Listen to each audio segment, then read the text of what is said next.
Escuela de Antropología e Historia del Norte de México, celebrando la tercera edición de las Jornadas Bianuales de Antropología Social Juan Luis Arriago Rodríguez.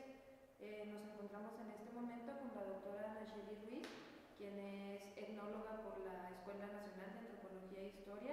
Ella cursó su maestría en el Instituto Mora, su doctorado en Inglaterra y posteriormente sus estudios postdoctorales fueron realizados en el Instituto de Geografía. Actualmente la doctora Nacheli Ruiz se interesa principalmente por temas relacionados con la antropología del riesgo. Y para dar inicio a la entrevista, pues me gustaría preguntarle, doctora Ruiz, ¿cómo inició su interés por la antropología? Bueno, eso fue hace muchos años. Fue un interés que tuve desde niña por las cuestiones que tienen que ver con la sociedad.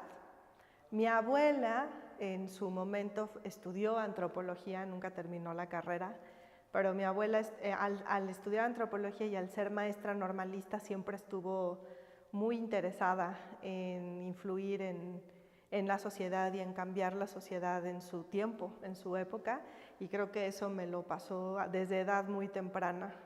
Y yo creo que la influencia de mi abuela fue como el determinante que siempre estuviera yo involucrada en eso. También lo cierto es que en algún momento de mi infancia, de mi adolescencia, pensé en estudiar una carrera que tuviera más que ver como con las ciencias biológicas, con el trabajo de laboratorio, que también me interesaba mucho la química o la biología, pero finalmente me jaló más la antropología y mi idea siempre fue como involucrarme en una ciencia que me permitiera hacer algo bueno por el mundo, ¿no? Y entender cómo funcionaba la sociedad y qué podía hacer yo, cuál era mi papel para transformar la realidad. Así fue. Así fue. Y bueno, pues en su experiencia laboral, ¿cómo ha sido como el trabajo o su trayectoria laboral en centros de investigación interdisciplinaria? Bueno, mira, después de que terminé el doctorado, entré como becaria postdoctoral en la UNAM, en el Instituto de Geografía. En el Instituto de Geografía, la geografía es una ciencia muy interesante porque tiene como muchas facetas, muchas aristas. Entonces, tiene toda la parte de ciencias de la Tierra y tiene una parte que la conecta directamente con las humanidades, la historia y muchas ramas de las ciencias sociales. Entonces, en el instituto hay como un ambiente interdisciplinario que se da de una forma muy natural. O sea, no somos como disciplinarios, somos muy diversos. Y entonces a mí me ha tocado estar en proyectos en los cuales estoy obligada a hablar con otras disciplinas.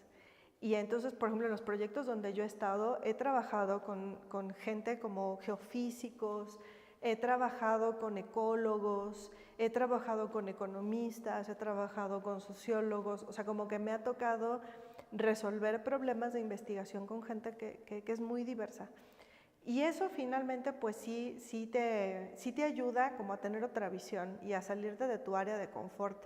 Y por ejemplo, yo tengo una formación pues etnográfica, ¿no? O sea, mi formación primaria en términos de metodología fue la etnografía y sin embargo he acabado haciendo estadística, cartografía, tengo nociones también de trabajo de percepción remota, de sistemas de información geográfica, pero es un poco como a lo que te orilla el ambiente del instituto. Entonces, digamos que mi experiencia ha sido como muy en ese sentido, ¿no? Y me gusta porque tengo colegas que trabajan en institutos que son, por ejemplo, de historia, como en el Instituto Mora, que la mayoría de la gente que trabaja allí son realmente historiadores, pero historiadores como de formación muy clásica. Y también trabajo en equipos donde tengo físicos, o sea, mis colegas con los que dialogo son físicos. Entonces, pues no sé si ha sido una cuestión de suerte, de ambiente o una combinación de varias cosas, pero así ha sido, ¿no? Y bueno, en este sentido, para usted como pues, etnóloga de formación, ¿qué ha implicado el trabajo como en la frontera de su propia disciplina? Bueno, la etnología es en la ENA, la forma en la que a nosotros nos formaron fue una forma muy noble, porque mis recuerdos de mi núcleo formativo son como muy sólidos en términos de teoría. Yo siento que lo que nos pasó a nosotros, por lo menos en la época en la que nosotros estudiamos, es que teníamos una formación teórica muy sólida. Nuestro programa de estudios incluía muchos semestres de teoría y nos obligábamos a leer cosas como de historia de la ciencia, epistemología, cosas que finalmente te permiten dialogar con otras disciplinas. Una cosa que le pasa mucho a los geógrafos, que es el campo que yo conozco, es que los geógrafos están, digamos, en la práctica, ¿no? O sea, tienen que ser especialistas en teledetección y ser además especialistas en geografía cultural, pero no tienen las bases teóricas que tenemos nosotros para hacer eso. Y entonces lo que yo recuerdo de mi carrera, de mi formación básica en etnología, es un énfasis en las cosas que eran realmente importantes, ¿no? Donde realmente te hacías preguntas muy importantes acerca de qué es lo humano, realmente qué es la cultura, qué es la sociedad, o sea, como cosas que te permiten tener un sustento para mirar la realidad de otra manera. Y ya luego, pues ya en la práctica, pues te topas con toda la otra diversidad. Pero yo sí siento que para mí ha sido buenísimo y siempre estaré muy agradecida con la ENA porque mi formación creo que fue muy buena, fue muy sólida y yo lo veo mucho en las posibilidades que he tenido de desarrollarme en otro campo a pesar de que mi área de confort era esta, ¿no?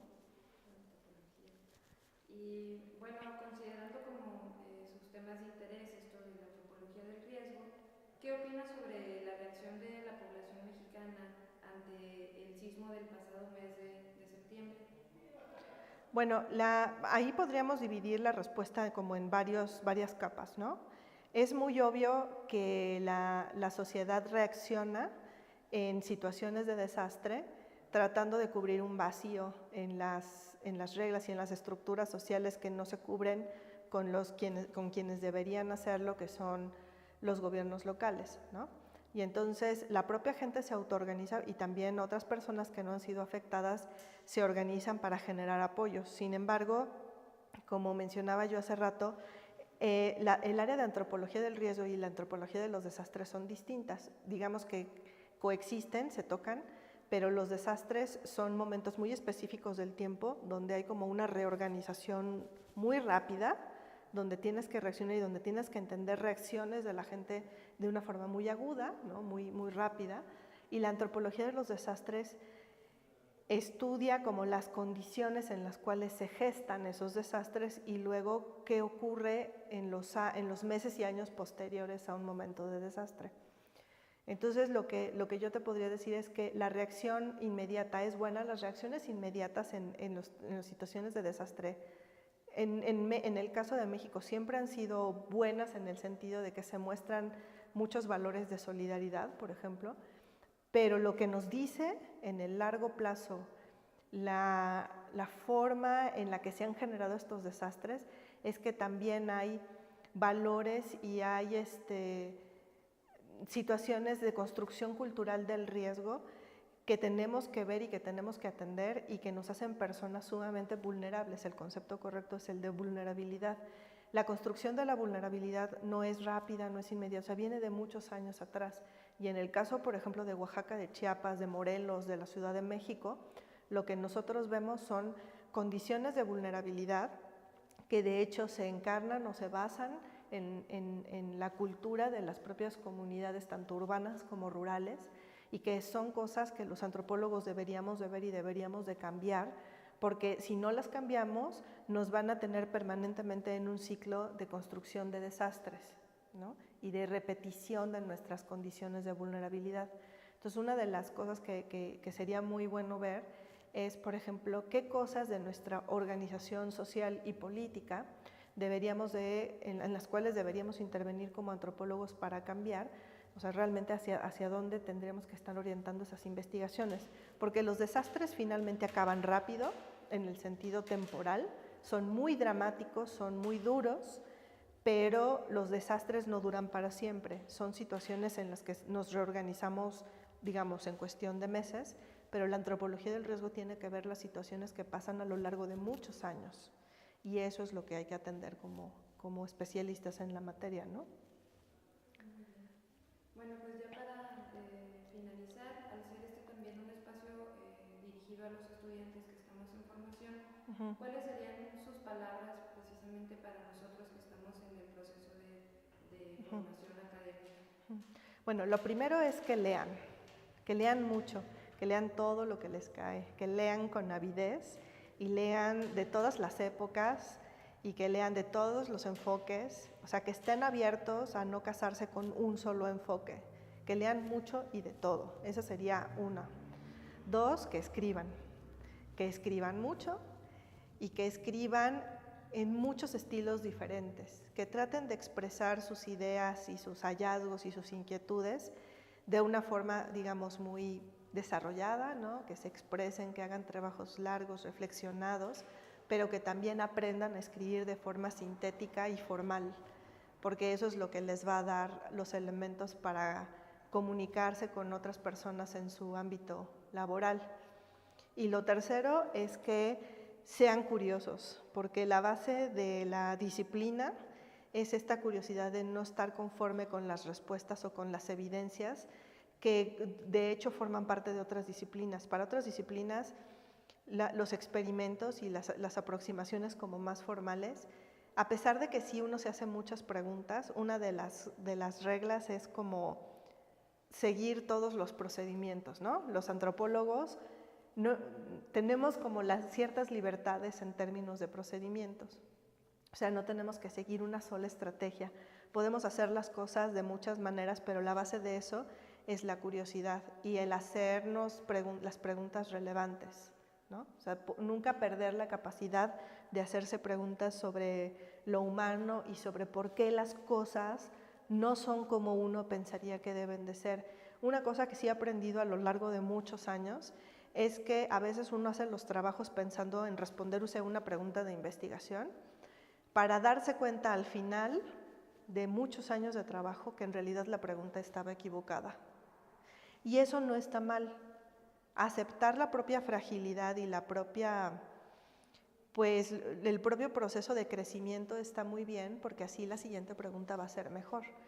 Pero es importante cuestionarse y nunca darse por completo convencido de que lo que uno está haciendo está bien solo porque uno lo hizo de forma muy reflexionada. Casi siempre uno regresa a sus propios trabajos para darse cuenta de que tiene todavía mucho que aprender y preguntas nuevas y formas nuevas de hacerse las mismas preguntas, ¿no? Bueno, pues le agradecemos mucho el tiempo que nos proporcionó y pues eso sería todo por nuestra parte. Gracias. Gracias.